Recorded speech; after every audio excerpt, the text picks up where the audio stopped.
دا شپږ عادتونه بس تاسو دماغ خرابوي او تاسو ته به د دماغو بیماري لګي. ښه دا ویډیو راسره مکمل وګورئ. که دا شپږ عادتونه په تاسو کې نو دا ځان نه ضرور وباسئ، که نه تاسو ته به د دماغو مسله ولګي او تاسو به ډېر زر لیوني شئ او ستاسو ذهن به ډېر زر کار پرېږدي. که تاسو هم غواړئ چې زمونږ ذهن په خپل ځای باندې او ذهن هم صحیح وي، ذهن هم ایکټیو وي، سر هم سپک وي، بوج پرې نه وي، نو دا شپږ خبرې ځان سره یاد وساتئ او زما دا ویډیو د نورو ملګرو سره ضرور شیر کړئ او ضرور یې د ځان سره سیو کړئ. دا شپږ خبرې چې دي نو دا ضرور واورئ. په دې کې لومړنۍ خبره دا ملګرو چې تاسو خوراک نه کوئ، د خوراک بیخي نه کوئ، خوراک یا ډېر بیخي کم کوئ، ناشته بیخي نه کوئ. نو دا عادت نه دی لکه اکثر د سهاري کسان پاڅي نو هغه څه کوي ناشته نه کوي، نو په دې کې ډېر غټ نقصان وجود له ورځي، ځکه چې وجود چې دی نو خوراک وکړي، د خوراک نه بیا وینه جوړېږي او وینه په وجود کې چلېږي.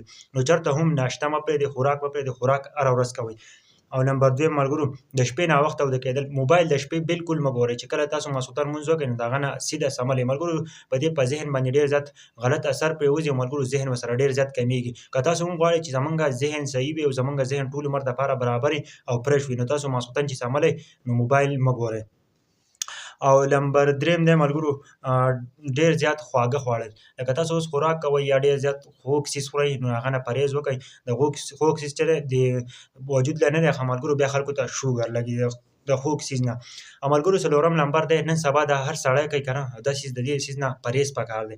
کله چې د سهار خلک پاڅي که نه، څوک پاڅي د سهاري یو کس پاڅي نو هغه لمونځ وکړي او د لمونځ نه واپس سیده سملي. نو چېرته هم دا عادت مه کوئ، که نه ستاسو ذهن به ډېر زیات خراب شي او ډېر زیاتې مسلې به ته ذهني راشي.